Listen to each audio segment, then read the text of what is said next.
Hi friends, എല്ലാവർക്കും സഹകാരി raise പ്ലസിൻ്റെ പുതിയൊരു ക്ലാസ്സിലേക്ക് സ്വാഗതം. അപ്പോൾ നമ്മൾ ഇന്നത്തെ ക്ലാസ്സിൽ നോക്കാനായിട്ട് പോകുന്നത് ആൻറ്റി കൊയാഗുലൻസ് ആണ്. ഓക്കെ, നമ്മൾ കഴിഞ്ഞ ക്ലാസ്സിൽ ബ്ലഡ് കളക്ഷനൊക്കെ ആയിട്ട് ബന്ധപ്പെട്ട് അല്ലെങ്കിൽ ബ്ലഡ് ഡൊണേഷനൊക്കെ ആയിട്ട് ബന്ധപ്പെട്ട് ഈ ആൻറ്റി കൊയാഗുലൻസിൻ്റെ കാര്യം അവിടെ പറഞ്ഞിരുന്നു അല്ലേ. അതായത് ആൻറ്റി കൊയാഗുലൻസ് എന്താണ്? അതായത് നമ്മൾ ബ്ലഡ് കളക്ട് ചെയ്യുന്ന സമയത്ത് അത് കട്ട പിടിക്കാണ്ടിരിക്കാനായിട്ട് നമ്മൾ അതിനകത്ത് ആഡ് ചെയ്യുന്ന സബ്സ്റ്റൻസുകളാണ് ഈ ആൻറ്റി കൊയാഗുലൻസ് എന്ന് പറയുന്നത്. ഓക്കെ, അപ്പം ഇന്നത്തെ ക്ലാസ്സിൽ നമ്മൾ ഈ ആൻറ്റി കൊയാഗുലൻസിനെ കുറിച്ചാണ് പഠിക്കാനായിട്ട് പോകുന്നത്. ഓക്കെ, അപ്പോൾ ഫസ്റ്റ് നമ്മൾ പറയുന്നത് എന്താണ്? Transfusion of blood remain mysteriously unsafe under the discovery of blood group by K Landsteiner in 1900. അതായത് 1900 ഓക്കെ, ആ ഒരു 900 കാലഘട്ടത്തിലാണ്, 1900 നമ്മുടെ കെ ലാൻസ്റ്റീനർ അല്ലെങ്കിൽ കാൾ ലാൻസ്റ്റീനർ എന്ന് പറയുന്ന വ്യക്തി, കെ എന്ന് വെച്ചാൽ കാളാണ് കേട്ടോ, കാൾ ലാൻസ്റ്റീനർ എന്ന് പറയുന്ന വ്യക്തി നമ്മുടെ ബ്ലഡ് ഗ്രൂപ്പ്സ് കണ്ടുപിടിച്ചത്. ഇതൊരു പ്രീവിയസ് ഇയർ ക്വസ്റ്റ്യൻ ആണ്, സിമ്പിൾ ഡയറക്റ്റ് ആയിട്ട് വന്നിരിക്കുന്ന ഒരു ക്വസ്റ്റ്യൻ ആണ്. ആരാണ് ബ്ലഡ് ഗ്രൂപ്പിംഗ് കണ്ടുപിടിച്ചതെന്നുള്ളത്. ഓക്കെ, അപ്പം ബ്ലഡ് ഗ്രൂപ്പ്സ് കണ്ടുപിടിച്ച ആരാണ്? ലാൻസ്റ്റീനർ ആണ്, കാൾ ലാൻസ്റ്റീനർ ആണ് 1900. ഓക്കെ, അത് കഴിഞ്ഞിട്ട് clotting of blood before it could be transfused in the recipient continue to be a problem. അതായത് ഈ ബ്ലഡ് കണ്ടുപിടിച്ചു, നമുക്ക് ബ്ലഡ് ഗ്രൂപ്പ്സ് കണ്ടുപിടിച്ചു, ഐഡന്റിക്കൽ ആയിട്ടുള്ള ഗ്രൂപ്പ്സിലേക്ക് ട്രാൻസ്ഫ്യൂസ് ചെയ്യാം. പക്ഷെ ബ്ലഡ് കട്ട പിടിക്കുന്നു. അപ്പം ബ്ലഡ് കട്ട പിടിക്കാതിരുന്നാൽ മാത്രമല്ല നമുക്ക് വേറൊരാളിലേക്ക് ട്രാൻസ്ഫ്യൂസ് ചെയ്യാനായിട്ട് പറ്റൂ. അപ്പോൾ ഈ കട്ട പിടിക്കാതിരിക്കാനുള്ള ഒരു പരിപാടി അത് നമുക്ക് പറ്റുന്നില്ല. അപ്പോൾ അത് കാരണം എന്ത് ചെയ്യുന്നു, ഈ ഒരു ബ്ലഡ് ട്രാൻസ്ഫ്യൂഷൻ എന്നുള്ളത് 1914 വരെ, 14 എന്ന് പറയുമ്പോൾ എന്താണ്, നമ്മുടെ ഫസ്റ്റ് വേൾഡ് വാർ തുടങ്ങുന്ന കാലഘട്ടമാണ് അല്ലേ. അപ്പം 1914 മുതൽ 19 വരെ, അപ്പോൾ ആ ഒരു കാലഘട്ടത്തിലാണ് ഫസ്റ്റ് വേൾഡ് വാർ. അപ്പോൾ ആ ഒരു 1914 വരെ ഈ ബ്ലഡ് ട്രാൻസ്ഫ്യൂഷൻ ചെയ്യുക എന്നുള്ളത് നമുക്കൊരു ബുദ്ധിമുട്ടായിട്ട് നിന്നു. കാര്യം എന്താണ്, നമ്മൾ കളക്ട് ചെയ്യുന്ന ബ്ലഡ് ക്ലോട്ട് ചെയ്ത് പോവുകയാണ്. അതിനെ കട്ട പിടിക്കാതിരിക്കാൻ ഹെൽപ്പ് ചെയ്യുന്ന സബ്സ്റ്റൻസുകൾ അല്ലെങ്കിൽ ആൻറ്റി കൊയാഗുലൻസ് ഒന്നും അവിടെ ഇല്ല. അപ്പോൾ ആ സമയത്താണ് 1914 ഹസ്റ്റിൻ എന്ന് പറയുന്ന ഒരു വ്യക്തി, ഓക്കെ, ഹസ്റ്റിൻ എന്ന് പറയുന്ന ഒരു വ്യക്തി പുള്ളി പറഞ്ഞു സിട്രേറ്റ് എന്ന് പറയുന്ന ഒരു സബ്സ്റ്റൻസ് ഉണ്ട്, ഇത് ആഡ് ചെയ്തിട്ടുണ്ടെങ്കിൽ നമുക്ക് ബ്ലഡിനെ ഈ ക്ലോട്ട് ചെയ്യുന്നതിൽ നിന്ന് അല്ലെങ്കിൽ ബ്ലഡ് കട്ട പിടിക്കുന്നതിൽ നിന്ന് പ്രിവെൻറ്റ് ചെയ്യാമെന്ന് പറഞ്ഞു. ഓക്കെ, അപ്പം 1900 അല്ലെങ്കിൽ 1900 നമ്മുടെ കാൾ ലാൻസ്റ്റീനർ ബ്ലഡ് ഗ്രൂപ്പ്സ് കണ്ടുപിടിക്കുന്നത്. 1914 ഹസ്റ്റൺ എന്ന് പറയുന്ന വ്യക്തി സിട്രേറ്റ് ആഡ് ചെയ്ത് കഴിഞ്ഞാൽ ബ്ലഡിൻ്റെ ആ ഒരു ക്ലോട്ടിങ് നമുക്ക് സ്റ്റോപ്പ് ചെയ്യാം എന്ന് പറയുന്നിടം വരെയും എന്ത് ചെയ്തു, ഈ ബ്ലഡിൻ്റെ ട്രാൻസ്ഫ്യൂഷൻ എന്നുള്ളത് നമുക്കൊരു പ്രോബ്ലം ആയിട്ട് തന്നെ നിന്നു. ഓക്കെ, അതും കഴിഞ്ഞ് 2 വർഷം കഴിഞ്ഞ്, അതായത് 1914 കഴിഞ്ഞ് 16 വരുമ്പോഴാണ് റൗസ് ആൻഡ് ടേണർ എന്ന് പറയുന്ന 2 പേര് ചേർന്നിട്ട് പറഞ്ഞു, അതായത് നമ്മുടെ glucose is useful in extending the life of red cells under storage conditions. അതായത് ഗ്ലൂക്കോസ് ആഡ് ചെയ്തിട്ടുണ്ടെങ്കിൽ നമ്മുടെ RBCയുടെ ഒക്കെ ലൈഫ് അല്ലെങ്കിൽ റെഡ് ബ്ലഡ് സെൽസിൻ്റെ ഒക്കെ ലൈഫ് നമുക്ക് എക്സ്റ്റെൻഡ് ചെയ്യാൻ പറ്റുമെന്ന് പറഞ്ഞു. ആര് പറഞ്ഞു? റൗസ് ആൻഡ് ടേണർ പറഞ്ഞു. ഓക്കെ, അതായത് ബ്ലഡ് ഗ്രൂപ്പ് കണ്ടുപിടിച്ചത് കാൾ ലാൻസ്റ്റീനർ ആണ് 1900. 1914 1914 നമ്മുടെ ഹസ്റ്റിൻ എന്ന് പറയുന്ന വ്യക്തി പറഞ്ഞു, സിട്രേറ്റ് ആഡ് ചെയ്താൽ ബ്ലഡ് ക്ലോട്ട് ചെയ്യാണ്ടിരിക്കാം എന്ന് പുള്ളി പറഞ്ഞു. അതും കഴിഞ്ഞ് 2 വർഷം കഴിഞ്ഞപ്പം റൗസ് ആൻഡ് ടേണർ എന്ന് പറയുന്ന 2 പേര് വന്നിട്ട് പറഞ്ഞു, ഗ്ലൂക്കോസ് ആഡ് ചെയ്തിട്ടുണ്ടെങ്കിൽ നമ്മുടെ RBC സെൽസിന്റെ ആ ഒരു ലൈഫിനെ നമുക്ക് എക്സ്റ്റെൻഡ് ചെയ്യാമെന്നുള്ളത് പറഞ്ഞു. ഓക്കെ, അത് കഴിഞ്ഞിട്ട് development of the first anticoagulant preservative solution by Rous and Turner paved the way for actual banking practice of blood transfusion. അതായത് ഈ ബ്ലഡ് കളക്ട് ചെയ്തിട്ട് ഇങ്ങനെ ബാങ്കുകളിൽ സൂക്ഷിക്കില്ലേ, അതായത് നമുക്ക് ആവശ്യമുള്ളവർക്ക് അത് ആവശ്യമുള്ള സമയത്ത് ട്രാൻസ്ഫ്യൂസ് ചെയ്യാനായിട്ട്. അപ്പം ഈ ഒരു അവസ്ഥയിലേക്ക് അല്ലെങ്കിൽ ആ ഒരു ബ്ലഡ് ബാങ്കിങ് എന്നുള്ള ഒരു സംവിധാനത്തിലേക്ക് വന്നത് ആര് കാരണമാണ്? അത് നമ്മുടെ ഈ റൗസ് ആൻഡ് ടേണർ ചേർന്നിട്ട് എന്ത് ചെയ്തു, ആദ്യമായിട്ടൊരു ആൻറ്റി കൊയാഗുലന്റ് പ്രിസർവേറ്റീവ് സൊല്യൂഷൻ കണ്ടുപിടിച്ചു. ഓക്കെ, ആ ഒരു സൊല്യൂഷന്റെ കണ്ടുപിടുത്തത്തോടു കൂടിയാണ് നമ്മുടെ ഈ ഒരു ബ്ലഡ് ബാങ്ക് എന്നൊരു സംവിധാനത്തിന്റെ ആ ഒരു സംഭവത്തിലേക്ക് വരുന്നത്. Okay, stored human blood was the first time used during the first world war. അതായത് ഇങ്ങനെ വേൾഡ് വാറിന്റെ ഒക്കെ സമയത്ത് എന്താണ്, യുദ്ധമാണല്ലേ, യുദ്ധം നടക്കുമ്പോൾ ഒരുപാട് പേർക്ക് പരിക്ക് പറ്റുകയും മുറിവേൽക്കുകയും ബ്ലഡ് ലോസ് ഉണ്ടാവുകയൊക്കെ ചെയ്തു. അപ്പോൾ ആ സമയത്ത് എന്ത് ചെയ്യുന്നു, ഈ ബ്ലഡ് അല്ലെങ്കിൽ ഈ സ്റ്റോർ ചെയ്ത ഹ്യൂമൻ ബ്ലഡ് യൂസ് ചെയ്യേണ്ട ആവശ്യകത അത്ര ഇമ്പോർട്ടൻ്റ് ആയിട്ട് വന്നു. അപ്പോൾ ആ സമയത്താണ് അല്ലെങ്കിൽ ഡ്യൂറിംഗ് ഫസ്റ്റ് വേൾഡ് വാർ 1914 മുതൽ 19 വരെ അല്ലെ, ആ വേൾഡ് വാറിന്റെ സമയത്താണ് ആദ്യമായിട്ട് നമ്മുടെ സ്റ്റോർഡ് ഹ്യൂമൻ ബ്ലഡ് യൂസ് ചെയ്തത്. Okay, the next important development occurred during the second world war. അത് കഴിഞ്ഞിട്ട് 1943 വേൾഡ് വാറിന്റെ സമയത്താണ് സെക്കൻഡ് വേൾഡ് വാർ. അത് നമുക്ക് പഠിക്കേണ്ട, എന്നാലും എത്രയാണ്, നമ്മുടെ 39-ലാണ് സെക്കൻഡ് വേൾഡ് വാർ തുടങ്ങുന്നത്. രണ്ടാമത്തെ വേൾഡ് വാർ വന്ന സമയത്തേക്ക് എന്തിന്റെ ഡെവലപ്മെന്റ് വന്നു? ഇവിടെ ഒരു ACD സൊല്യൂഷൻ എന്ന് പറയുന്ന ഒരു സംഭവം കണ്ടുപിടിക്കപ്പെട്ടു. അതാണ് acidified citrate dextrose, ACD, acidified citrate dextrose എന്ന് പറയുന്ന ആ ഒരു സൊല്യൂഷൻ കണ്ടുപിടിച്ചു. അത് ആര് കണ്ടുപിടിച്ചു? ലൂട്ടിറ്റ് ആൻഡ് മോളിസൺ എന്ന് പറയുന്ന 2 വ്യക്തികൾ ചേർന്നിട്ട് ഒരു സൊല്യൂഷൻ കണ്ടുപിടിച്ചു.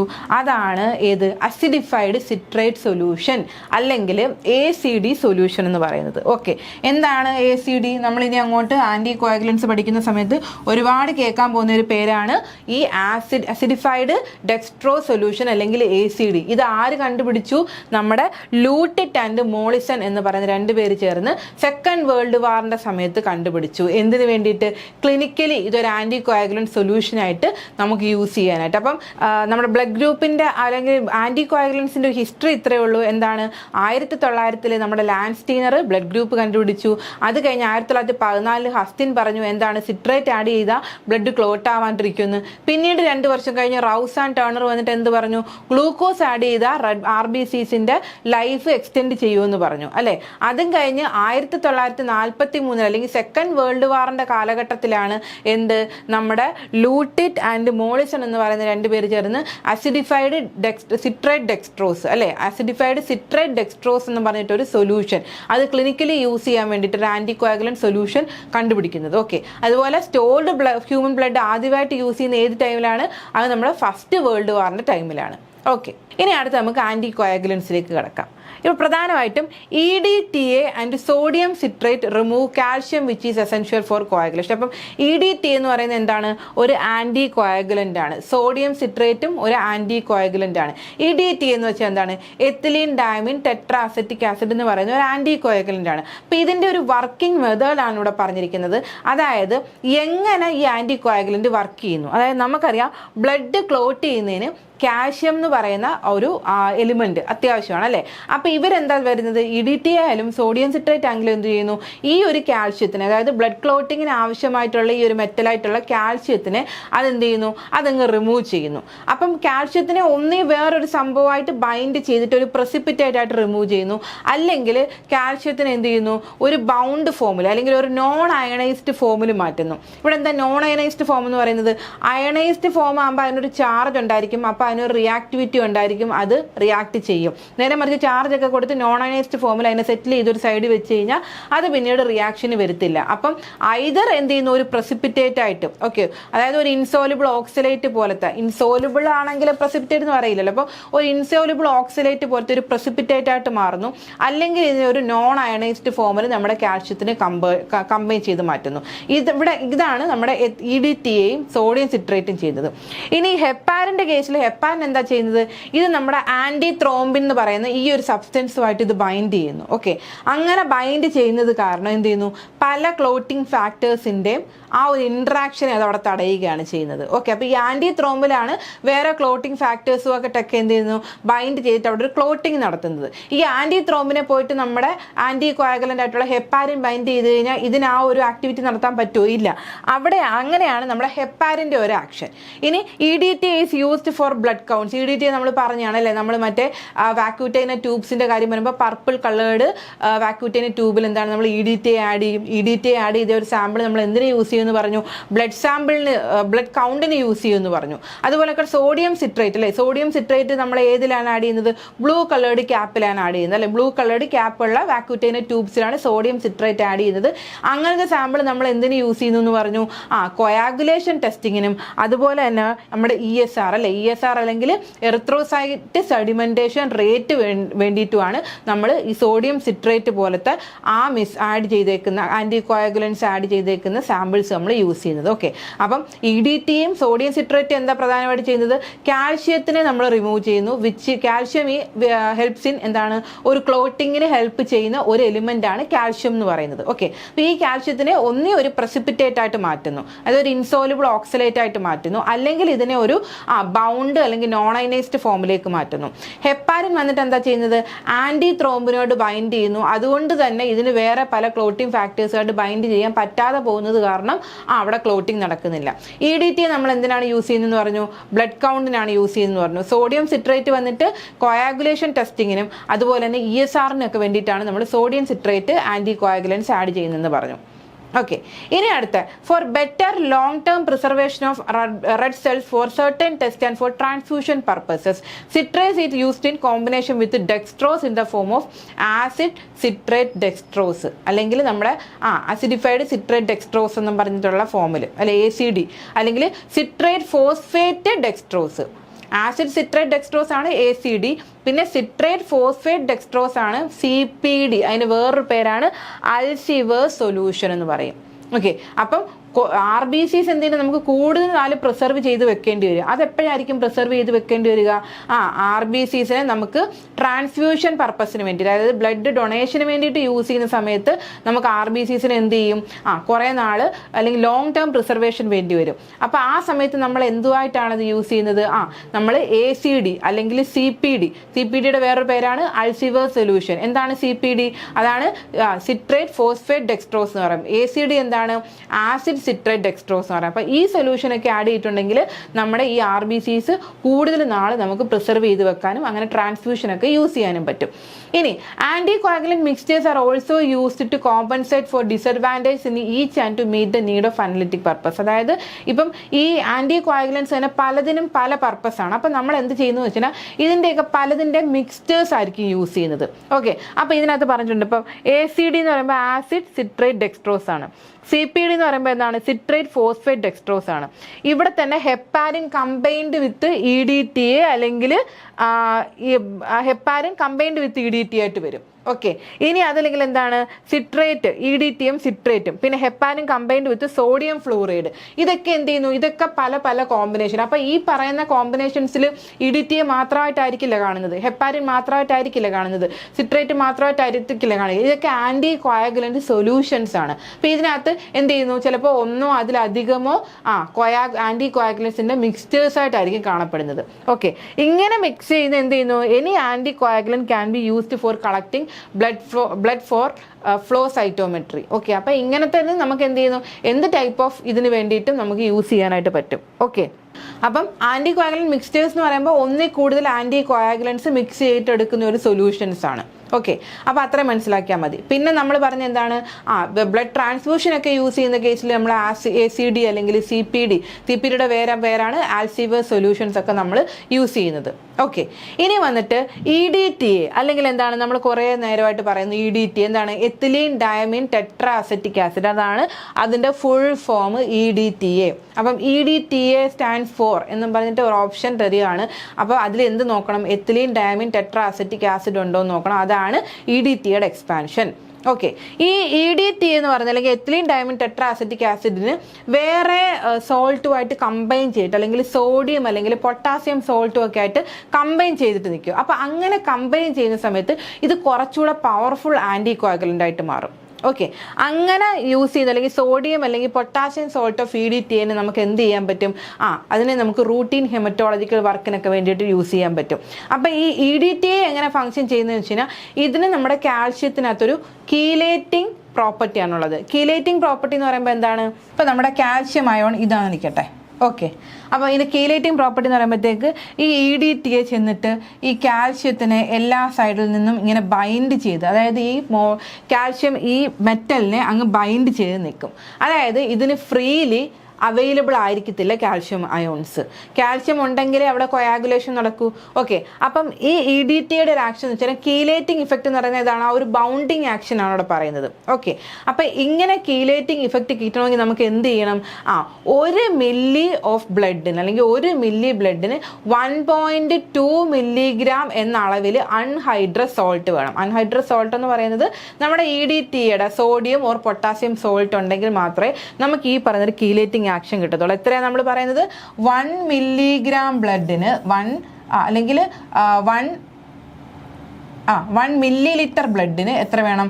1.2 milligram of anhydrous salt. Anhydrous salt എന്ന് വെച്ചാൽ വാട്ടർ കണ്ടല്ല, ഡ്രൈ ആയിട്ടുള്ള സോൾട്ട് എന്നാണ് ഉദ്ദേശിക്കുന്നത്. ഓക്കെ, അതായത് അൺഹൈഡ്രസ് സോൾട്ട് വേണം. ഓക്കെ, ഇനി ഇവിടെ പറയുന്നുണ്ട് disodium salt is very soluble. അതായത് നമ്മുടെ ഡൈസോഡിയം സോൾട്ട് എന്ന് പറയുന്നത്, ഡൈ പൊട്ടാസ്യം സോൾട്ട് എന്താണ്? സോഡിയം സോൾട്ടിനെ അപേക്ഷിച്ച് കുറച്ചുകൂടെ സോലുബിൾ ആണ്. അതായത് ഇവിടെ പറഞ്ഞിരിക്കുന്ന 160 ഗ്രാം പെർ ഡെസിലിറ്റർ ആണ് കേട്ടോ. 160 ഗ്രാം പെർ ഡെസിലിറ്റർ ആണ് ഇവിടെ പറഞ്ഞിരിക്കുന്നത്. അപ്പം ഇവിടെ പറഞ്ഞ എന്താണ്? ഇവിടെ നമ്മുടെ sodium and potassium salt of EDTA ഉണ്ടെന്ന് പറഞ്ഞു അല്ലേ. ഈ ഡൈസോഡിയം സോൾട്ടും ഉണ്ട്, ഡൈ പൊട്ടാസ്യം സോൾട്ടും ഉണ്ട്. അപ്പോൾ ഈ ഡൈസോഡിയം സോൾട്ടിനെ അപേക്ഷിച്ച് ഡൈ പൊട്ടാസ്യം സോൾട്ട് എന്താണ്? മോർ സോലുബിൾ ആണ്. അതായത് 160 ഗ്രാം പെർ ലിറ്റർ ആണ് ഡൈ പൊട്ടാസ്യം സോൾട്ടിന്റെ സോലുബിലിറ്റി എങ്കിൽ ഡൈസോഡിയം സോൾട്ടിന്റെ സോലുബിലിറ്റി എന്താണ്? കുറവാണ് അല്ലേ. 108 ഗ്രാം പെർ ലിറ്ററേ ഉള്ളൂ. അതായത് എന്ന് വെച്ചാൽ എന്താണ്? അതായത് നമ്മളിപ്പോൾ 1 ലിറ്റർ വെള്ളം എടുക്കുന്നു, 1 ലിറ്റർ വെള്ളത്തിൽ നമ്മുടെ ഇത് 108 എത്തുമ്പോഴേ ആ ഒരു സൊല്യൂഷൻ സാച്ചുറേറ്റഡ് ആയി. ഇനി നമ്മൾ ആഡ് ചെയ്യുന്ന സോൾട്ട് എന്ത് ചെയ്യും? ഇതിനകത്ത് സോലുബിൾ അല്ല, സോലുബിൾ ആവാണ്ട് അത് അടിയിൽ പോയിട്ട് കിടക്കും അല്ലെ, സെറ്റിൽ ചെയ്ത് കിടക്കും. നേരെ മറിച്ച് ഡൈ പൊട്ടാസ്യം സോൾട്ട് എന്താണ്? അതിന് കുറച്ചുകൂടെ സോലുബിലിറ്റി കൂടുതലുണ്ട്. എന്ന് വെച്ച് കഴിഞ്ഞാൽ നമ്മൾ ഈ 108 കഴിഞ്ഞ് ഇത് ആഡ് ചെയ്ത് 160 എത്തുന്നിടം വരെ എന്ത് ചെയ്യുന്നു? ഇത് അതിനകത്ത് സോലുബിൾ ആയിക്കൊണ്ടിരിക്കും. ഓക്കെ, അപ്പോൾ അതാണ് നമ്മുടെ സോഡിയം സോൾട്ടിനെ അപേക്ഷിച്ച് ഡൈ പൊട്ടാസ്യം സോൾട്ടിന്റെ ഒരു അഡ്വാൻറ്റേജ് എന്ന് പറയുന്നത്. ഓക്കെ, ഇനി വന്നിട്ട് coating the inside surface of the blood collection tube with a thin layer of EDTA improves the speed it uptakes by the blood. അതായത് നമ്മൾ ബ്ലഡ് കളക്ട് ചെയ്യുന്ന ട്യൂബ് ഉണ്ടല്ലോ, ആ ട്യൂബിൻ്റെ ഉള്ളിൽ നമ്മൾ EDTA, അതായത് ഈ നമ്മുടെ എത്തിലീൻ ഡയമീൻ ടെട്രാസെറ്റിക് ആസിഡ് എന്ന് പറയുന്നതിൻ്റെ അതിൻ്റെ നമ്മുടെ 2 സോൾട്ടും, സോഡിയം സോൾട്ട് യൂസ് ചെയ്യാം, പൊട്ടാസ്യം യൂസ് ചെയ്യാം. പൊട്ടാസ്യമാണ് കുറച്ചുകൂടെ നല്ലത്, കാര്യം കുറച്ചുകൂടെ ഹൈ സോലുബിലിറ്റി ഉള്ളതുകൊണ്ട്.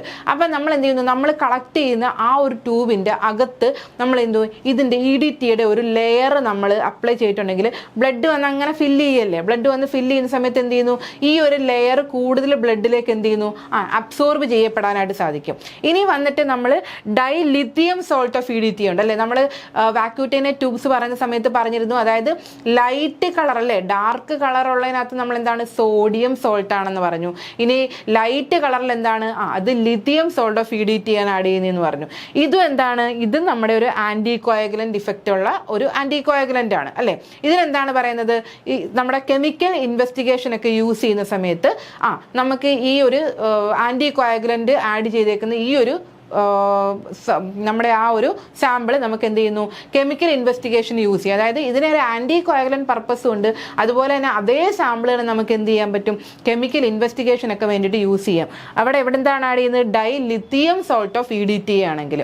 ഓക്കെ, ഇനി however it is less soluble than the dipotassium salt. ഇതും നമ്മുടെ സോഡിയത്തിന്റെ കേസ് പറയുന്നതൊക്കെ തന്നെ ഈ ഒരു ലിഥിയം സോൾട്ടും എന്താണ്?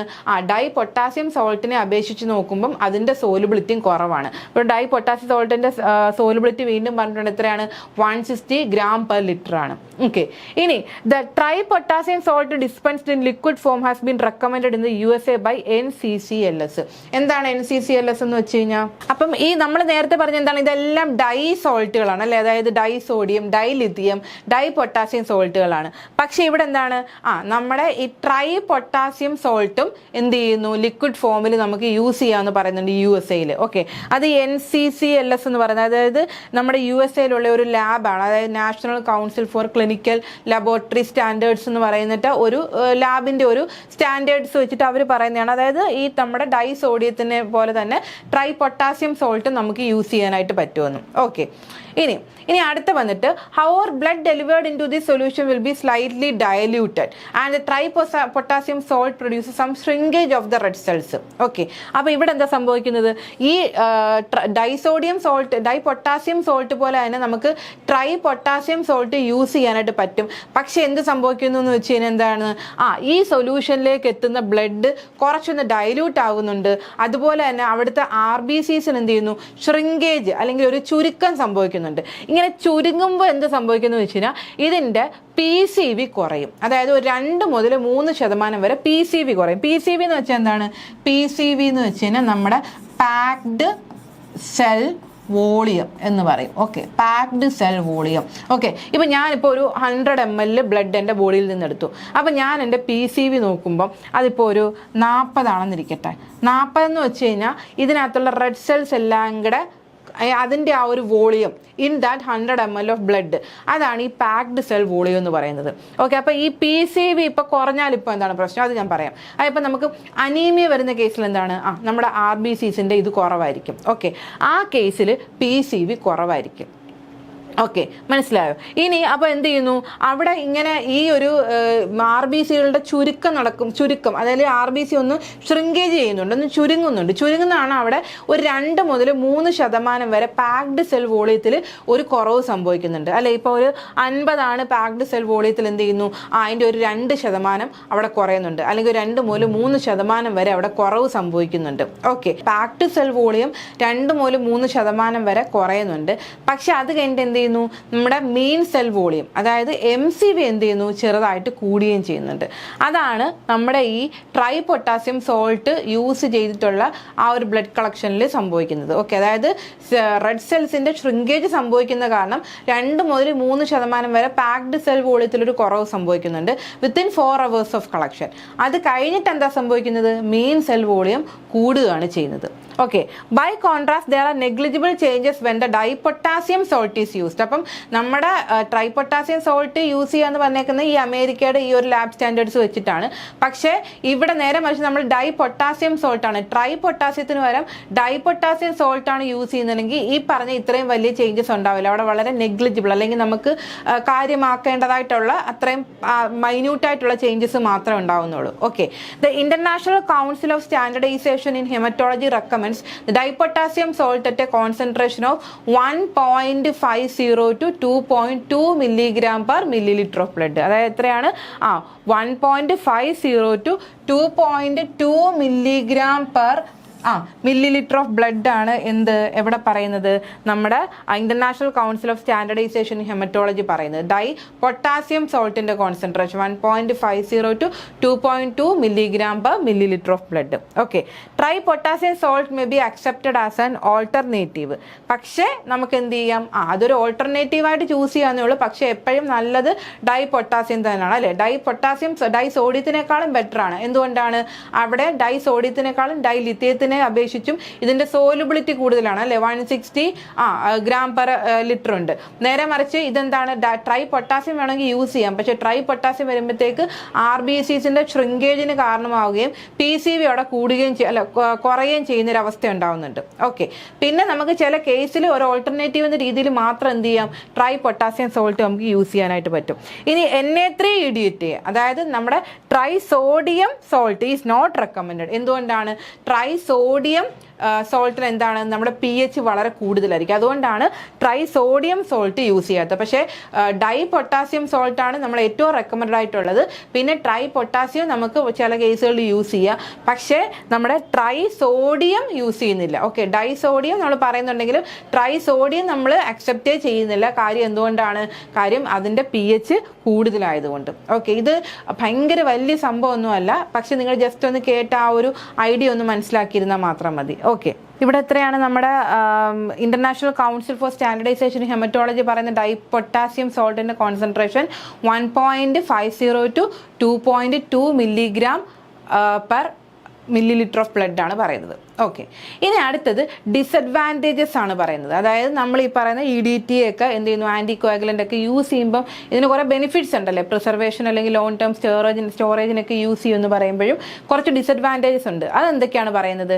Excess of EDTA irrespective of which salt affects both red cells and leucocytes causing shrinkage and degenerative changes. അല്ലെ, നമ്മൾ മറ്റേ ട്രൈ പൊട്ടാസ്യം സോൾട്ടിൻ്റെ കേസിൽ പറഞ്ഞാണ്. അപ്പം EDTA കൂടിക്കഴിഞ്ഞാൽ നമ്മൾ പറഞ്ഞ ആ ഒരു ലിമിറ്റ് അല്ലല്ല, ലിമിറ്റിൽ പോവുകയാണെങ്കിൽ 1.50 ടു 2.2 ആ ഒരു ലിമിറ്റിലാണെങ്കിൽ ഓക്കെ. പക്ഷെ കൂടിക്കഴിഞ്ഞാൽ ഇനി ഏത് സോൾട്ട് ആണെങ്കിലും, സോഡിയത്തിൻ്റെ സോൾട്ട് ആണെങ്കിലും പൊട്ടാസ്യത്തിൻ്റെ ആയാലും ലിഥിയത്തിൻ്റെ സോൾട്ട് ഓഫ് EDTA ആണെങ്കിൽ എന്ത് സംഭവിക്കും? നമ്മുടെ സെൽസിൻ്റെ ഷ്രിങ്കേജ് കോസാവും, അല്ലെങ്കിൽ ഡീജനറേറ്റീവ് ചേഞ്ചസിനും കാരണമായിട്ട് മാറും. ഓക്കെ, ഇവിടെ പറഞ്ഞിരിക്കുന്നത് അതായത് 1 മില്ലി ഓഫ് ബ്ലഡിൽ 2 മില്ലിഗ്രാം ഓഫ് EDTA കൂടുതലായി കഴിഞ്ഞാൽ അത് എന്തിന് കാരണമായിട്ട് മാറും? PCV അല്ലെങ്കിൽ നമ്മുടെ പാക്ഡ് സെൽ വോളിയം കുറയാനായിട്ട് കാരണമായിട്ട് മാറും. And increase in mean cell haemoglobin concentration. Okay, packed cell volume കുറയാനും അതുപോലെ തന്നെ മീൻ ഹീമോഗ്ലോബിൻ കോൺസെൻട്രേഷൻ കൂടുന്നതിനും കാരണമായിട്ട് മാറും. ഓക്കെ, അപ്പോൾ എന്താണ് EDTA 2 milligram per millilitre of blood, അതായത് 1 മില്ലി ബ്ലഡിന് 2 മില്ലിഗ്രാമിൽ കൂടുതലാവുകയാണെങ്കിൽ എന്ത് ചെയ്യുന്നു? സെൽസ് അവിടെ ഷ്രിങ്ക് ചെയ്യുന്നുണ്ട്, അവിടെ PCV കുറയുന്നുണ്ട്, പിന്നീട് എന്ത് ചെയ്യുന്നു? മീൻ സെൽ ഹീമോഗ്ലോബിൻ കോൺസെൻട്രേഷൻ കൂടാനായിട്ടും കാരണമാകുന്നുണ്ട്.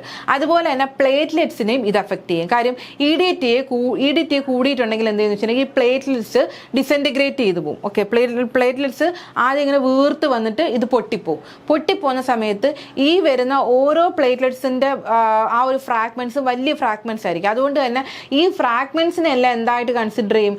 ഓരോ പ്ലേറ്റ്ലെറ്റായിട്ട് അങ്ങ് വിചാരിക്കും. ഓക്കെ, അങ്ങനെ നമ്മൾ എന്ത് ചെയ്യുന്നു? പ്ലേറ്റ്ലെറ്റിൻ്റെ ഇത് നോക്കുമ്പോഴത്തേക്ക്, നമ്പർ നോക്കുമ്പോഴത്തേക്ക് ഹൈ പ്ലേറ്റ്ലെറ്റ് ഉള്ളതായിട്ട് നമുക്ക് മനസ്സിലാവും. അതെന്തുകൊണ്ടാണ്? ഈ EDTA കൂടുന്ന സമയത്ത് നമ്മുടെ പ്ലേറ്റ്ലെറ്റ്സ് സ്വെല്ല് ചെയ്യുകയും അത് പിന്നീട് എന്ത് ചെയ്യുന്നു? ഡിസെൻറ്റിഗ്രേറ്റ് ചെയ്തു പോകുന്നു. ഈ ഡിസെൻറ്റിഗ്രേറ്റ് ചെയ്തു പോകുന്ന ഈ നമ്മുടെ പ്ലേറ്റ്ലെറ്റ്സിൻ്റെ ഫ്രാഗ്മെൻറ്റ്സ് വലുതാണ്. അതുകൊണ്ട് തന്നെ അതിന് എന്ത് ചെയ്യുന്നു? ഇപ്പോൾ ഈ പ്ലേറ്റ്ലെറ്റ്സിൻ്റെ നമ്പറായിട്ട് നമ്മൾ കൺസിഡർ ചെയ്യും. എന്ത് ചെയ്യുന്നു? ഒരു ഫോൾസ് പ്ലേറ്റ്ലെറ്റ് കൗണ്ട് അല്ലെങ്കിൽ പ്ലേറ്റ്ലെറ്റ് കൗണ്ട് ഒരു ഫോൾസ് ആയിട്ടുള്ളൊരു ഇൻക്രീസ് കാണിക്കുകയും ചെയ്യുന്നു. ഓക്കെ, അപ്പം as the fragments are large enough to be count as normal platelets പോലെ കൗണ്ട് ചെയ്യുന്നത്ര വലിയ ഫ്രാഗ്മെന്റ്സ് ആയിട്ടാണ് അത് മാറുന്നത്. അപ്പോൾ അത് EDTA എന്താണ്? അഡീഷൻ്റെ ഒരു ഡിസഡ്വാൻറ്റേജ് ആണ്. ഇനി care must therefore be taken to ensure that the correct amount of blood is അതായത് കറക്റ്റ് എമൗണ്ട് ഓഫ് ബ്ലഡ് ആണ്, correct amount of anticoagulant ആണെന്നുള്ളത് നമ്മൾ ഉറപ്പുവരുത്തുക. And that by repeated inversion of the container the anticoagulant is thoroughly mixed in the blood added to it. അല്ലേ, നമ്മൾ വെറുതെ add ചെയ്ത് വെച്ചിരുന്ന എന്ത് ചെയ്യും? ചിലപ്പോൾ ആ ഒരു ഭാഗത്തുള്ള ബ്ലഡിനെ മാത്രം അത് മോശമായിട്ടുള്ള രീതിയിൽ എഫക്ട് ചെയ്യും. ബാക്കിയുള്ളതിൻ്റെ പ്രോപ്പർ കോയാഗുലേഷൻ അല്ലെങ്കിൽ ആൻറ്റി കോയാഗുലൻ്റ് ആ ഒരു പ്രോപ്പർട്ടി നടക്കാണ്ടിരിക്കുകയും ചെയ്യും. അപ്പം നമ്മളിതിനെ നന്നായിട്ട് എന്ത് ചെയ്യുന്നു? റിപ്പീറ്റഡ് ആയിട്ട് ഇൻവേർഷൻ ചെയ്തിട്ട് അതിൻ്റെ പ്രോപ്പർ അല്ലെങ്കിൽ thorough mixing of anticoagulant നടക്കുന്നുണ്ട് എന്നുള്ളത് നമ്മൾ ഉറപ്പുവരുത്തുക. പിന്നെ blood films made from EDTA blood may fail to demonstrate basophilic stippling of the red cells in lead poisoning. അതായത് ബേസോഫിലിക് സ്റ്റിപ്ലിംഗ് എന്താണെന്ന് വെച്ച് കഴിഞ്ഞാൽ നമ്മുടെ ലെഡ് പോയിസണിങ് ഒക്കെ നടന്നവരുടെ ബ്ലഡ് നമ്മൾ എടുത്ത് നോക്കിയിട്ടുണ്ടെങ്കിൽ നമ്മുടെ ഈ RBCയുടെ അതിനകത്ത് എന്ത് ചെയ്യാൻ പറ്റും? നമ്മുടെ അതായത് RRNA കാണാനായിട്ട് പറ്റും. ഓക്കെ, റൈബോസോമൽ RNA കാണാനായിട്ട് പറ്റും.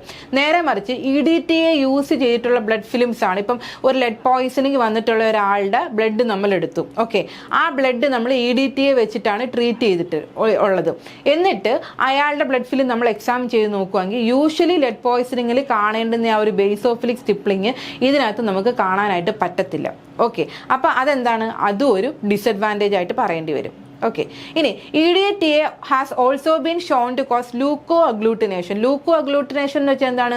ലൂക്കോ എന്ന് വെച്ചാൽ ലൂക്കോസൈറ്റ്സ്, അതായത് WBC സെൽസിന്റെ അഗ്ലൂട്ടിനേഷൻ അല്ലെങ്കിൽ ആ ഒരു ബൗണ്ടിങ് അല്ലെങ്കിൽ ആ ഒരു ക്ലംബിങ് കാണിക്കുന്നുണ്ട്. Affecting both neutrophils and lymphocytes and it is responsible for the activity of a naturally occurring antiplatelet autoantibody which may sometimes cause platelet adherence to neutrophils in blood films. Okay, അപ്പം നമ്മൾ ലൂക്കോ അഗ്ലൂട്ടിനേഷൻ്റെ കാര്യം പറഞ്ഞു. Okay, Luko agglutination പറയുമ്പോഴത്തേക്ക് എന്താണ്, naturally ഇപ്പോൾ Luko agglutination എന്നൊക്കെ പറയുന്നത് ഒരു ഫോറിൻ ബോഡി ആക്ടിവിറ്റി പോലെ സെൻസ് ചെയ്തിട്ട് അതിനെതിരെ എന്ത് ചെയ്യുക, antiplatelet autoantibody form ചെയ്യുന്നതാണ്. അപ്പോൾ ഈ EDTA വന്നിട്ട് എന്ത് ചെയ്യുന്നു, അവിടെ ശരിക്കും പറഞ്ഞാൽ എന്ത് ചെയ്യുന്നു, EDTയുടെ ആക്ഷൻ കാരണം ഒരു ലൂക്കോ അഗ്ലൂട്ടിനേഷൻ ഉണ്ടാവുന്നു. അപ്പം നാച്ചുറലി, അതായത് ഇപ്പോൾ ഒരു ഫോറിൻ ബോഡിക്ക് എതിരെ എന്ന രീതിയിൽ ഉണ്ടാവേണ്ട ആൻറ്റി പ്ലേറ്റ്ലെറ്റ് ഓട്ടോ ആൻറ്റിബോഡി അവിടെ ആക്ടിവേറ്റ് ചെയ്തിട്ട് എന്ത് ചെയ്യുന്നു, ഇവിടെ നമ്മുടെ പ്ലേറ്റ്ലെറ്റ് അഡ്ഹറൻസ് ടു ന്യൂട്രോഫിൽസ്, അതായത് ഈ ബ്ലഡ് ഫിലിംസിലുള്ള ന്യൂട്രോഫിൽസിലേക്ക് നമ്മുടെ പ്ലേറ്റ്ലെറ്റ് വന്ന് ഒട്ടിപ്പിടിക്കുന്ന ആ ഒരു അവസ്ഥ ഉണ്ടാക്കും. ഓക്കെ, മനസ്സിലായി. അതായത് EDTA വന്നിട്ട് എന്ത് ചെയ്യുന്നു, ലൂക്കോ അഗ്ലൂട്ടിനേഷൻ ഉണ്ടാക്കുന്നു. അപ്പോൾ ഈ ലൂക്കോ അഗ്ലൂട്ടിനേഷൻ എന്ന് പറയുമ്പോഴത്തേക്ക് യൂഷ്വലി നമ്മുടെ ആൻറ്റി പ്ലേറ്റ്ലെറ്റ് ഓട്ടോ ആൻറ്റിബോഡി എപ്പോഴാണ് ഉണ്ടാവേണ്ടത്, ഒരു ഫോറിൻ സംഭവം ഉണ്ടാവുന്ന സമയത്ത് ചെയ്യുന്ന, അല്ലെങ്കിൽ ഒരു ഡിഫെൻസീവ് മെക്കാനിസം പോലെ ഉണ്ടാവേണ്ട ഒരു സംഭവമാണ്. പക്ഷേ ഇവിടെ ഒരു ലൂക്കോ അഗ്ലൂട്ടിനേഷൻ ഉണ്ടാകുമ്പം ഇതിനെ ഒരു ഡിഫെൻസീവ് മെക്കാനിസമായിട്ട് കൺസിഡർ ചെയ്തിട്ട് എന്ത് ചെയ്യുന്നു, അവിടെ നമ്മുടെ ബ്ലഡ് ഫിലിംസിലുള്ള ന്യൂട്രോഫിൽസിലേക്ക് ഈ പ്ലേറ്റ്ലെറ്റിൻ്റെ അഡ്ഹറൻസ് ഉണ്ടാവുന്നു. ഓക്കെ, ഇനി അടുത്ത ഒരു കേസ് എന്ന് വെച്ച് കഴിഞ്ഞാൽ നമ്മളിപ്പം ഈ ട്യൂമർ അങ്ങനത്തെ കേസ് ഉണ്ടല്ലോ, ട്യൂമർ അല്ലെങ്കിൽ ട്യൂമർ ഒക്കെ ഉണ്ടാകുന്ന സമയത്ത് അവിടുത്തെ ട്യൂമർ നെക്രോസിസ് ഫാക്ടർ ഉണ്ട്, അല്ലെങ്കിൽ ടിഷ്യൂ ഫാക്ടർ ഉണ്ട്. ഇത് വന്നിട്ട് മോണോസൈറ്റിനെ ആക്ടിവേറ്റ് ചെയ്യിക്കുന്നുണ്ട്. ഓക്കെ, അപ്പം നമ്മൾ ഒരു പേഷ്യൻറ്റിൻ്റെ ബ്ലഡ് എടുത്തിട്ട് ഈ മോണോസൈറ്റ് ആക്ടിവേഷൻ നോക്കുകയാണ്. അതായത് മോണോസൈറ്റ് ആക്ടിവേഷൻ കൂടുതലാണെങ്കിൽ അയാളുടെ ആ ഒരു ടിഷ്യൂ നെക്രോസിസിനെ കുറിച്ച്, ഫാക്ടറിനെ കുറിച്ച് നമുക്ക് ഒരു ഐഡിയ കിട്ടും. ഓക്കെ, പക്ഷേ EDTA വെച്ച് ട്രീറ്റ് ചെയ്തതായിരുന്നു അയാളുടെ ബ്ലഡ് എന്നുണ്ടെങ്കിൽ ഈ മോണോസൈറ്റ് ആക്ടിവേഷൻ വളരെ കുറച്ചേ കാണിക്കത്തുള്ളൂ. ഓക്കെ, നേരെ മറിച്ച് ഈ സെയിം ബ്ലഡ് നമ്മൾ സിട്രേറ്റോ ഹെപ്പാരിനോ വെച്ചിട്ടാണ് ട്രീറ്റ് ചെയ്യുന്നതെങ്കിൽ ഇത്രയും കുറഞ്ഞ ഒരു മോണോസൈറ്റ് ആക്ടിവേഷൻ ആയിരിക്കില്ല അവിടെ കാണിക്കുന്നത്. ഇതുപോലെ തന്നെയാണ് ന്യൂട്രോഫിലിൻ്റെ ആക്ടിവേഷനും. ഓക്കെ, ന്യൂട്രോഫിൽ ആക്ടിവേഷൻ എന്താണ്, അതായത് ലിപ്പോപോളിസാക്രൈഡ് ഇൻഡ്യൂസ്ഡ് റിലീസ് ഓഫ് ലാക്ടോഫറിൻ വെച്ചിട്ടാണ് കാണിക്കേണ്ടത്. ഓക്കെ, ആ ഒരു ന്യൂട്രോഫിൽ ആക്ടിവേഷനും എന്താണ്, യൂഷ്വലി ഉള്ളതിനേക്കാളും വളരെ കുറവായിരിക്കും നമ്മുടെ EDTA കാണിക്കുന്നത്. അപ്പോൾ ഇത്രയും മനസ്സിലാക്കിയാൽ മതി. EDTA വന്നിട്ട് എന്ത് ചെയ്യുന്നു, ഒന്ന് ലൂക്കോ അഗ്ലൂട്ടിനേഷൻ ഉണ്ടാക്കുന്നുണ്ട്. അത് കാരണം എന്ത് ചെയ്യുന്നു, നാച്ചുറലി ഉണ്ടാവേണ്ട ഒരു antiplatelet anti autoantibody വന്നിട്ട് ഈ ബ്ലഡ് ഫിലിമിലേക്ക്, നമ്മുടെ ന്യൂട്രോഫിലിലേക്ക് എന്ത് ചെയ്യുന്നു, നമ്മുടെ പ്ലേറ്റ്ലെറ്റിൻ്റെ അഡ്ഹറൻസിന് കാരണമാകുന്നു. പിന്നെ എന്ത് ചെയ്യുന്നു, യൂഷ്വലി ഈ ടിഷ്യൂ നെക്രോസിസ് ഫാക്ടറിൻ്റെ ഒക്കെ ആക്ടിവിറ്റി കാരണം മോണോസൈറ്റ് ആക്ടിവേഷൻ വളരെ കൂടുതലാണ്. പക്ഷേ നമ്മൾ എടുക്കുന്ന ബ്ലഡിനെ ട്രീറ്റ് ചെയ്യുന്നത് EDTA വെച്ചാണ്, അല്ലെങ്കിൽ സിട്രേറ്റിനെ ഹെപ്പാറിനെ അപേക്ഷിച്ച് EDTA എന്ത് ചെയ്യുന്നു, മോണോസൈറ്റ് ആക്ടിവേഷൻ വളരെ കുറച്ച് കാണിക്കുന്നു. ഇതുപോലെ തന്നെ ന്യൂട്രോഫിലിൻ്റെ ആക്ടിവേഷൻ എന്താണ്, EDTA ട്രീറ്റഡ് ആയിട്ടുള്ള ഒരു സാമ്പിളിലാണെങ്കിൽ എന്ത് ചെയ്യുന്നു, വളരെ കുറച്ചിട്ടായിരിക്കും കാണിക്കുന്നത്. ഇത്രയും നമ്മൾ സിമ്പിളായിട്ട് മനസ്സിലാക്കിയാൽ മതി. ഇനി അടുത്തത് ട്രൈസോഡിയം സിട്രേറ്റ്. ഓക്കെ, ഇനി ട്രൈസോഡിയം സിട്രേറ്റിൻ്റെ എമൗണ്ട് ആണ് നമ്മളിവിടെ നോക്കാൻ പോകുന്നത്. ഓക്കെ, ഫോർ കൊയാഗുലേഷൻ സ്റ്റഡീസ് ശ്രദ്ധിക്കുക, നമ്മൾ ഓരോ സ്റ്റഡീസിനും ഓരോ വോളിയമാണ്. അപ്പം കൊയാഗുലേഷൻ സ്റ്റഡീസിന് വേണ്ടിയിട്ട് യൂസ് ചെയ്യുമ്പോൾ നമ്മൾ എന്ത് ചെയ്യുന്നു, 9 volume of blood are added to 1 volume of 109 millimoles of sodium citrate solution. Sodium സിട്രേറ്റിൻ്റെ ആ ഒരു എന്താണ്, നമ്മുടെ കെമിക്കൽ ഫോർമുലയാണ് തന്നിരിക്കുന്നത്, Na3C6H5O7 2H2 എന്ന് പറഞ്ഞത്. ഓക്കെ, 32 gram per liter എന്നാണ് പറഞ്ഞിരിക്കുന്നത്. അതാണ് 109 millimoles of litre sodium, millimole per litre of sodium citrate solution. അതായത് കൊയാഗുലേഷൻ സ്റ്റഡീസിന് 9 വോളിയം ബ്ലഡിന് 1 volume of 109 millimole per litre of sodium citrate solution ആണ് യൂസ് ചെയ്യുന്നത്. Okay, this ratio of anticoagulant to blood is critical as osmotic effect and changes in free calcium ion concentration affect coagulation test result. അതായത് ഇവിടെ നമ്മൾ എന്തിനു വേണ്ടിയിട്ടാണ് ഇത് add ചെയ്യുന്നത്, coagulation സ്റ്റഡീസിന് വേണ്ടിയിട്ടാണ്. അപ്പം ഇവിടെ ഉപയോഗിക്കുന്ന ആ റേഷ്യോ എന്ന് വെച്ച് കഴിഞ്ഞാൽ വളരെ കറക്റ്റ് ആയിരിക്കണം. അല്ലെങ്കിൽ എന്ത് ചെയ്യാൻ പറ്റും, നമ്മുടെ കാൽഷ്യത്തിൻ്റെ അയോൺ കോൺസെൻട്രേഷനൊക്കെ ഇത് ബാധിക്കുകയും അതുപോലെ തന്നെ കൊയാഗുലേഷൻ്റെ ടെസ്റ്റ് റിസൾട്ടിനെ എഫക്റ്റ് ചെയ്യും, അല്ലേ? അതായത് ഇവിടെ ആഡ് ചെയ്യുന്ന ആൻറ്റി കൊയാഗുലൻ്റ് കറക്റ്റ് അല്ലെന്നുണ്ടെങ്കിൽ എന്ത് ചെയ്യുന്നു, ആ ഒരു കൊയാഗുലേഷൻ ടെസ്റ്റിൻ്റെ റിസൾട്ടിനെ തന്നെ അത് ബാധിക്കും. അതുപോലെ തന്നെ this ratio of citrate to blood may need to be adjusted for samples with a high haematocrit requiring coagulation studies. അതുപോലെ തന്നെ എന്താണ്, ഇത് നമ്മുടെ സിട്രേറ്റ് ടു ബ്ലഡ് എന്ത് ചെയ്യുന്നു, നമ്മുടെ ഇപ്പോൾ ഹൈ ഹെമറ്റോക്രിറ്റ് വേണ്ടി വരുന്ന കൊയാഗുലേഷൻ സ്റ്റഡീസ് ഒക്കെ ആണെങ്കിൽ എന്ത് ചെയ്യുന്നു, കൊയാഗുലേഷൻ സ്റ്റഡീസിൽ ഹൈ ഹെമറ്റോക്രിറ്റ് വാല്യൂസ് ആണ് നമുക്ക് വേണ്ടതെങ്കിൽ അവിടെ നമ്മൾ ആഡ് ചെയ്യുന്ന കേസിൽ നമ്മുടെ സിട്രേറ്റിൻ്റെ ആ ഒരു റേഷ്യോ നമ്മൾ അഡ്ജസ്റ്റ് ചെയ്യേണ്ടി വരും. അപ്പോൾ ട്രൈസോഡിയം സിട്രേറ്റിൻ്റെ കാര്യമാണ് പറഞ്ഞിരിക്കുന്നത് കൊയാഗുലേഷൻ സ്റ്റഡീസിലാണെങ്കിൽ നമ്മൾ 9 വോളിയൂംസ് ഓഫ് ബ്ലഡിലേക്ക് 1 volume of 109 millimole per litre of sodium citrate solution ആണ് ആഡ് ചെയ്യുന്നത്. ഈ 109 മില്ലിമോൾ പെർ ലിറ്റർ എന്ന് പറയുമ്പോൾ എന്താണ് ഉദ്ദേശിക്കുന്നത്? 32 gram per litre of sodium citrate ആണ്. ഓക്കെ, ഇത് വളരെ ക്രിട്ടിക്കലായിട്ട് അല്ലെങ്കിൽ ആ റേഷ്യോ വളരെ ആപ്റ്റായിട്ട് കറക്റ്റായിട്ട് എടുക്കണം. ഇല്ലെങ്കിൽ എന്ത് ചെയ്യും? ആ change in calcium iron concentration നമ്മുടെ കോയാഗുലേഷൻ്റെ ടെസ്റ്റ് റിസൾട്ടിനെ ബാധിക്കും.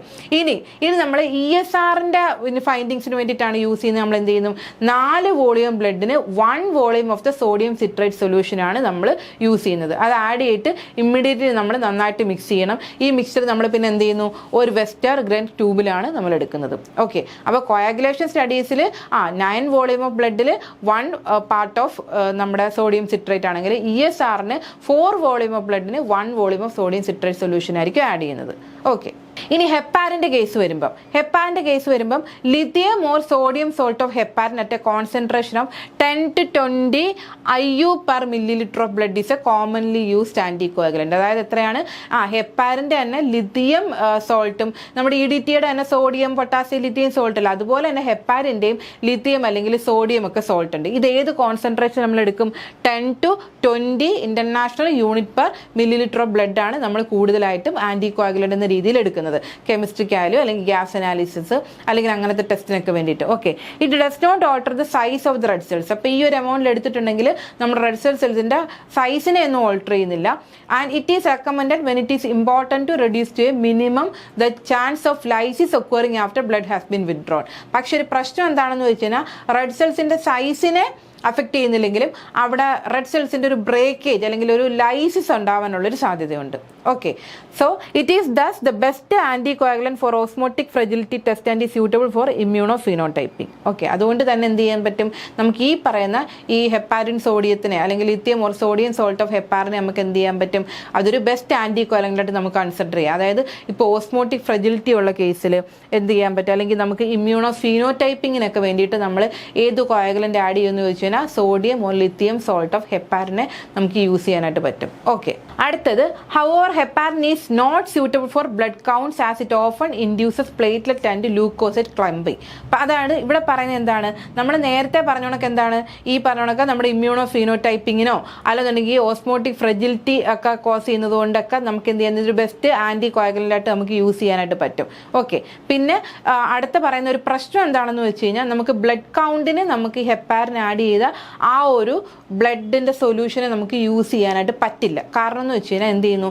ഇത് പ്ലേറ്റ്ലെറ്റിൻ്റെയും ലൂക്കോസൈറ്റിൻ്റെയൊക്കെ ക്ലംപിംഗ് എന്ന് പറയുമ്പം ഇങ്ങനെ ഒട്ടിപ്പിടിച്ചിരിക്കുന്ന ഒരു അവസ്ഥയില്ലേ, അതിന് കാരണമായിട്ട് മാറും. Okay, it should not be used for making blood films as it gives a ഫെയിൻ blue coloration to the background. അതുപോലെ തന്നെ നമ്മുടെ ഹെപ്പാരിൻ ആഡ് ചെയ്തിട്ടുള്ള ബ്ലഡിനെ നമുക്ക് ബ്ലഡ് ഫിലിംസിന് യൂസ് ചെയ്യാൻ പറ്റത്തില്ല. കാര്യം ബ്ലഡ് ഫിലിംസ് എടുക്കാനായിട്ട് യൂസ് ചെയ്തിട്ടുണ്ടെങ്കിൽ ഇപ്പോൾ ഈ റൊമാനോവസ്കി പോലത്തെ ഡൈ ഒക്കെ യൂസ് ചെയ്യുമ്പോൾ ഈ ബാക്ക്ഗ്രൗണ്ടിൽ ഒരു ബ്ലൂയിഷ് കളറേഷൻ കൊടുക്കും. അത് ഹെപ്പാരിൻ ട്രീറ്റ് ചെയ്തിട്ടുള്ള ബ്ലഡ് ആണെങ്കിലാണ് ഈ ഡൈ വെച്ച് ചെയ്യുന്ന ഇതിലെ എക്സ്പെരിമെന്റിൽ എന്താണ്? ആ ഒരു ബാക്ക്ഗ്രൗണ്ടിൽ ഒരു ബ്ലൂയിഷ് കളറേഷൻ വരും.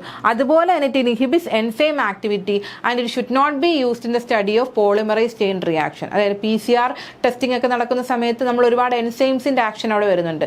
അപ്പം ഈ ഹെപ്പാരിൻ വന്നിട്ട് ഈ എൻസൈംസ് ആക്ടിവിറ്റിനെയൊക്കെ ഇൻഹിബിറ്റ് ചെയ്യാൻ കേപ്പബിൾ ആയിട്ടുള്ള ഒരു സംഭവമാണ്. അതുകൊണ്ട് തന്നെ അതെന്ത് ചെയ്യാൻ പറ്റും? അതിനെ നമുക്ക് ഈ പോളിമറൈസ് ചെയിൻ റിയാക്ഷൻ പോലത്തെ സംഭവങ്ങളിലൊക്കെ ഈ ഹെപ്പാരിൻ സൊല്യൂഷൻ നമുക്ക് യൂസ് ചെയ്യാൻ പറ്റത്തില്ല. കാര്യം അവിടെ റെസ്ട്രിക്ഷൻ എൻസൈംസ് ഒക്കെ നമ്മൾ യൂസ് ചെയ്യുന്നുണ്ട്. ഓക്കെ, അപ്പം ഹെപ്പാരിൻ്റെ കാര്യം എന്താണ് പറയുന്നത്? സോഡിയം അല്ലെങ്കിൽ ലിഥിയം സോൾട്ട് ഓഫ് ഹെപ്പാരിൻ ആണ് നമ്മൾ യൂസ് ചെയ്യുന്നത്. 10 to 20 IU per milli of blood ആണ് നമ്മൾ യൂഷ്വലി ആൻറ്റി കോയാഗുലന്റ് യൂസ് ചെയ്യുന്നത്. ഇതെന്താണ്? നമ്മുടെ റെഡ് സെൽസിൻ്റെയൊക്കെ സൈസിനെയൊന്നും ഓൾട്ടർ ചെയ്യുന്നില്ല. അതുപോലെ തന്നെ ഇത് കാരണം എന്താണ്? ലൈസിസ് അല്ലെങ്കിൽ ബ്ലഡ് സെൽസിൻ്റെ ലൈസിസ് അല്ലെങ്കിൽ ബ്രേക്കേജ് അധികം നടക്കുന്നില്ല. അപ്പം ലൈസിസ് കുറവ് വേണ്ടത് അല്ലെങ്കിൽ ലൈസിസ് അധികം സംഭവിക്കാത്ത കേസുകളിൽ നമ്മളൊരു ആൻറ്റി കോയാഗുലന്റ് ആയിട്ട് നമുക്ക് ഏതിനെ കൺസിഡർ ചെയ്യാം? നമുക്ക് ഹെപ്പാരിനെ കൺസിഡർ ചെയ്യാം. അതുപോലെ തന്നെ ഓസ്മോട്ടിക് ഫ്രജിലിറ്റി ഒക്കെ സംഭവിക്കുന്ന കേസിൽ നമുക്ക് അങ്ങനെ സംഭവിക്കാതിരിക്കാനുള്ള ടെസ്റ്റുകൾക്ക് വേണ്ടിയിട്ട് ആൻറ്റി കോയാഗുലൻ്റ് ആയിട്ട് നമുക്ക് ഹെപ്പാരിനെ യൂസ് ചെയ്യാം. അതുപോലെ എന്താണ് സ്യൂട്ടബിൾ ഫോർ ഇമ്മ്യൂണോ ഫീനോടൈപ്പിംഗ് ആണ്. പിന്നെ ഇതിൻ്റെ ഒരു ഡിസഡ്വാൻറ്റേജ് എന്താണ്, ഇത് നമുക്ക് ബ്ലഡ് കൗണ്ടിന് യൂസ് ചെയ്യാൻ പറ്റത്തില്ല. കാര്യം ബ്ലഡ് കൗണ്ടിന് യൂസ് ചെയ്യുന്നതെന്ന് വെച്ചാൽ ഇത് ഹെപ്പാരിൻ ആഡ് ചെയ്തിട്ടുണ്ടെങ്കിൽ ഇത് പ്ലേറ്റ്ലെറ്റിൻ്റെ ലൂക്കോസൈറ്റിൻ്റെ ക്ലംപിങ്ങിന് കാരണമാകുന്നുണ്ട്. അതൊരു കാര്യം. പിന്നെ രണ്ടാമത്തെ കാര്യം എന്താണ്, ഇതൊരു ഫെയിൻറ്റ് ബ്ലൂ കളറേഷൻ ഇത് ബാക്ക്ഗ്രൗണ്ട്. അതായത് നമ്മുടെ ഈ റൊമനോവസ്കി ഡൈ പോലത്തെ ഡൈ ഒക്കെ വെച്ചിട്ട് ഫിലിം ഉണ്ടാക്കുന്ന സമയത്ത് ആ ബ്ലഡിൽ ഹെപ്പാരിൻ ആഡ് ചെയ്തിട്ടുണ്ടെങ്കിൽ ആ ഒരു ഫിലിം നമ്മൾ എടുത്ത് നോക്കുമ്പോഴത്തേക്ക് അതിനകത്ത് ബാക്ക്ഗ്രൗണ്ടിൽ ഒരു ചെറിയൊരു ബ്ലൂയിഷ് കളറേഷൻ പോലെ വരും. ഓക്കെ, അത് എന്തുകൊണ്ടാണ്? പ്രസൻസ് ഓഫ് അബ്നോർമൽ പ്രോട്ടീൻസ് ഒക്കെ ഉള്ളതുകൊണ്ടാണ്.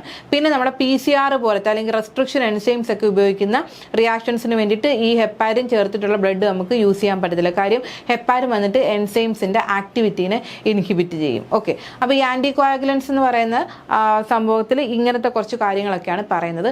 കേൾക്കുമ്പം കുറച്ചൊരു എന്താ പറയുക, അത്ര നമ്മൾ ഇതുവരെ വന്ന ബ്ലഡ് കളക്ഷനിൽ നിന്ന് കുറച്ച് ഡിഫറെൻ്റ് ആയിട്ട് കുറച്ചൊരു ഡിഫിക്കൽട്ട് പോലെ തോന്നും. പക്ഷെ നമ്മളൊന്ന് 1-2 വട്ടം ഒന്ന് വായിക്കുമ്പോൾ നമുക്കത് ഈസി ആയിട്ട് മനസ്സിലാക്കാൻ പറ്റുന്നേ ഉള്ളൂ. ഓക്കെ, അപ്പോൾ നിങ്ങൾ ഈ ക്വസ്റ്റ്യൻസ് ഒന്ന് നോക്കുമ്പോൾ നിങ്ങൾക്ക് ക്വസ്റ്റ്യൻസ് ആൻസർ ചെയ്യാൻ പറ്റുന്നുണ്ടോ എന്നുള്ളത് നോക്കണം. Okay, Who discovered blood groups in 1900? A. Carl Landsteiner, B. James Blundell, C. William Harvey, D. Richard Lower. അല്ലേ, നമ്മൾ ഇതിനാകപ്പാടെ കാൾ ലാൻഡ്സ്റ്റീനർ ആണ് ഇപ്പം പഠിച്ചത്. Option A Karl Landsteiner. അടുത്ത question, what substance did Huston discover in 1914 that could stop blood from clotting? A. Heparin, B. EDTA, C. Citrate, D. Sodium fluoride. Answer എന്താണ്? C. Citrate. Who found that glucose extends the life of red cells under storage condition? A. Carl Landsteiner, B. Hustin, C. Rouse and Turner, D. Luttit and Mollison. ആരാണ്? Option C Rous and Turner. അടുത്തത്, what was the significant development in blood transfusion during world war second in 1943? അതായത് what was the significant development in blood transfusion during world war second in 1943? Option A discovery of blood group, use of citrate for anticoagulation, introduction of ACD solution, invention of the blood bank. ഏതാണ്? Option C introduction of ACD solution, acid citrate dextrose solution. അടുത്തത്, what does ACD stand for in the context of blood transfusion? A. Acid citrate dextrose, B. Alkaline citrate dextrose, C. Acid citrate dilution, D. Alkaline citrate dilution. Option എന്താണ്? A. Acid citrate dextrose. Option A. Which anticoagulant is specifically used for blood counts? Sodium citrate, heparin, EDTA, ACD. ഏതാണ് ഇവിടെ use ചെയ്യുന്നത്? ഇവിടെ use ചെയ്യുന്നത് നമ്മുടെ EDTA ആണ്, ethylene diamine tetraacetic acid. അടുത്തത്, what is the primary function of EDTA as an anticoagulant? Anticoagulant എന്ന രീതിയിൽ EDTA പ്രൈമറി ഫംഗ്ഷൻ എന്താണ്? Binding to antithrombin, precipitating calcium as oxalate, chelating calcium, inhibiting clotting factors. എന്താണ്? നമ്മുടെ chelating calcium. കാൽഷ്യത്തിന് എന്ത് ചെയ്യുന്നു? Chelate ചെയ്യുന്നു, അല്ലെ? വേറൊന്നിനും അവൈലബിൾ ആക്കാണ്ട് കാൽഷ്യത്തിന് അല്ലെങ്കിൽ കാൽഷ്യത്തിൻ്റെ എന്താണ് റിയാക്ഷൻ നടക്കാണ്ടിരിക്കാൻ അതിനെ കീലേറ്റ് ചെയ്യുന്നു. ഓപ്ഷൻ സി ആണ്. അടുത്തത്, which anticoagulant is preferred for coagulation testing? Coagulation ടെസ്റ്റിങ്ങിന് ഏത് ആൻറ്റികോയാഗുലന്റ് പ്രിഫർ ചെയ്യുന്നു എന്ന്? Option A EDTA, B. Sodium citrate, C. Heparin, D. ACD. ഏതാണ്? C4 ഏതാണ്? സോഡിയം സിട്രേറ്റ്, അല്ലേ? Sodium citrate. ഓപ്ഷൻ ബി ആണ് ആൻസർ ആയിട്ട് വരുന്നത്. അടുത്തത്, what is the effect of heparin on clotting factors? Clotting ഫാക്ടേഴ്സിൽ ഹെപ്പാരിൻ്റെ ഇഫക്റ്റ് എന്താണ്? Chelates calcium, binds to antithrombin, C. Precipitate calcium, D. Inhibit enzyme activity. Heparin എങ്ങനെ act ചെയ്യുന്നു എന്ന് നമ്മൾ പറഞ്ഞത്? Option B binds to antithrombin. അടുത്ത question, which solution was introduced by Loutit and Mollison for clinical use in 1943? Option A EDTA, option B heparin, option C ACD, option D CPD. എന്താണ് answer? Answer വന്നിട്ട് option C ACD ആണ്, അല്ലേ? ACD ആണ് answer വരുന്നത്. അടുത്ത question, which anticoagulant is used for the erythrocyte sedimentation rate? അല്ലെങ്കിൽ ESRന് use ചെയ്യുന്നത് ഏത് ആൻറ്റികോയാഗുലന്റ് ആണെന്ന്? Option A heparin, option B sodium citrate, option C EDTA, option D ACD. ഇവിടുത്തെ ആൻസർ വന്നിട്ട് എന്താണ്? Option B sodium citrate. അതാണ് used for erythrocyte sedimentation rate. അടുത്ത question, what is the preferred concentration of dipotassium salt for EDTA for blood anticoagulation? 1.2 milligram per milliliter, 1.5 to 2.2 milligram per milliliter, 2 milligram per milli, 2.5 milligram per milli. എത്രയാണ്? 1.5 to 2.2 milligram per milliliter. What effect does excess EDTA have on platelets? അതായത് EDTAക്ക് excess ആയി കഴിഞ്ഞാൽ പ്ലേറ്റ്ലെറ്റ്സിലുള്ള effect. Causes platelet clumping, causes platelet shrinkage, causes platelet disintegration, causes platelet aggregation. എന്താണ് നമ്മൾ പറഞ്ഞത്? Platelet വീർത്ത് പൊട്ടിപ്പോകുമെന്ന് പറഞ്ഞല്ലേ? അപ്പോൾ എന്താണ്? പ്ലേറ്റ്ലെറ്റിൻ്റെ ഡിസിൻറ്റഗ്രേഷൻ. ഓപ്ഷൻ സി ആണ് ആൻസർ. അടുത്തത്, which anticoagulant is used in combination with dextrose for better preservation of red cells? അതായത് റെഡ് സെൽസിൻ്റെ പ്രിസർവേഷന് ഏത് ആൻറ്റികോയാഗുലൻ്റ് ആണ് നമ്മൾ ഡെക്സ്ട്രോസുമായിട്ട് ചേർത്ത് യൂസ് ചെയ്യുന്നതെന്ന്? Heparin, EDTA, sodium citrate, citrate phosphate dextrose. ഏതാണ്? CPD അല്ലേ? സിട്രേറ്റ് ഫോസ്ഫേറ്റ് ഡെക്സ്ട്രോസ് ആണ് യൂസ് ചെയ്യുന്നത്. അടുത്തത്, what is the primary use of heparin as an anticoagulant? എന്താണ്? Blood clot, chemistry and gas analysis, coagulation testing, erythrocyte sedimentation rate അല്ലെങ്കിൽ ESR. ഏതാണ് answer വരുന്നത്? Chemistry and gas analysis. അടുത്ത question, which anticoagulant causes a ഫെയിൻ blue coloration in blood film stained by Romanowsky dyes? എന്താണ്? EDTA, heparin, sodium citrate, ACD. Answer എന്താണ്? Answer B, heparin. അടുത്തത്, what is a significant disadvantages of using sodium, trisodium EDTA as an anticoagulant? Option A, low solubility, B, high pH, C, induces platelet clumping, C, D, causes blue coloration in blood films. എന്താണ്? അതായത് trisodium EDTA ആൻറ്റികോയാഗുലൻ്റ് ആയിട്ട് use ചെയ്യുന്നതിന് significant disadvantage high pH ആണ് അല്ലേ? pH വളരെ കൂടുതലാണ്. Option B ആണ് answer. അടുത്തത്, which anticoagulant is recommended by the international council for Standardization in Haematology? Disodium salt of EDTA, trisodium citrate, dipotassium salt of EDTA, trisodium EDTA. ഏതാണ്? നമ്മൾ dipotassium salt of EDTA. Option C ആണ് answer. അടുത്തത്, what is a common issue with using heparin for blood counts? Causes red cell shrinkage, induces platelet and leukocyte clumping, causes red cell lysis, high pH. എന്താണ്? Option B, induces platelet and leukocyte clumping. What is the recommended concentration of lithium or sodium salt of heparin for anticoagulation? A, 5 to 10 IU per ml, B, 10 to 20 IU per ml, C, 20 to 30 IU per ml, D, 30 to 40 IU per ml. ഇവിടുത്തെ answer എത്രയാണ്? Answer വന്നിട്ട് 10 to 20 IU per ml ആണ് അല്ലേ? അടുത്തത്, what does the anticoagulant mixture Alsever solution contain? EDTA and sodium fluoride, citrate and phosphate, citrate phosphate and dextrose, heparin and sodium fluoride. ഇവിടുത്തെ answer എന്താണ്? നമ്മൾ പറഞ്ഞാണ് അൾസിവേർ സൊല്യൂഷൻ അല്ലെങ്കിൽ CPD solution, citrate phosphate and dextrose solution. അടുത്തത്, which anticoagulant is used for osmotic fragility test? EDTA, sodium citrate, heparin, ACD. എന്താണ് answer? Answer വന്നിട്ട് C, heparin അല്ലേ? Which anticoagulant is not suitable for making blood films? Blood films ഉണ്ടാക്കാൻ suitable അല്ലാത്തത്? EDTA, sodium citrate, heparin, ACD. Again answer വന്നിട്ട് എന്താണ്? നമ്മുടെ C, heparin ആണ്. അടുത്തത്, what is a potential issue with excess of EDTA in blood sample? Induces platelet and leukocyte clumping, causes significant decrease in PCV, causes red cell lysis, causes blue coloration in blood film. എന്താണ്? causes significant decrease in PCV അല്ലെ? PCV കുറയും. What is the recommended ratio of blood to sodium citrate for coagulation studies? 1 to 9, 1 to 4, 1 is to 10, 1 is to 5. എന്താണ്? 1 is to 9 ആണ് കേട്ടോ. Ratio blood to sodium citrate അല്ല, ratio of ഇവിടെ answer വരുന്നത് 9:10 എന്ന് പറയണം കേട്ടോ. 9:10 എന്ന് പറഞ്ഞാൽ ഇത് കറക്റ്റ് ആവും. അതായത് ബ്ലഡ് നമ്മൾ 9 വോളിയവും 1 പാർട്ട് ഓഫ് സോഡിയം സിട്രേറ്റും ആണ്. ഓക്കെ. അടുത്തത്, which anticoagulant is known to cause platelet adherence to neutrophils in blood film? EDTA, sodium citrate, heparin, ACD. ഏതാണ്? അവിടുത്തെ ആൻസർ വന്നിട്ട് EDTA ആണ് അല്ലേ? പ്ലേറ്റ്ലെറ്റ് അഡ്ഹറൻസ് ഉണ്ടാക്കുന്നത് EDTA ആണ്. അടുത്ത question, what is the function of anticoagulant mixtures like ACD and sodium fluoride? To compensate for disadvantage in each anticoagulant, to enhance clotting factors, to induce platelet aggregation, to inhibit enzyme activity. എന്താണ്? അങ്ങോട്ടും ഇങ്ങോട്ടും ഡിസഡ്വാൻറ്റേജസിനെ compensate ചെയ്യുക എന്നുള്ളതാണ്. Option A ആണ് answer. അടുത്തത് which of the following statements is or are correct? Hustin discovered that citrate could be used to stop blood from clotting in 1914. അത് കറക്റ്റാണ്. Glucose was found to extend the life of red cells under storage conditions by Rous and Turner. അതും കറക്റ്റാണ്. The first use of stored human blood was during the second world വാർ.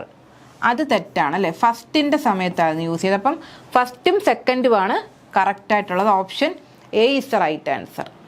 അടുത്ത question, which of the following statement is or are correct? EDTA and sodium citrate both act by removing calcium essential for coagulation. അത് കറക്റ്റാണ്.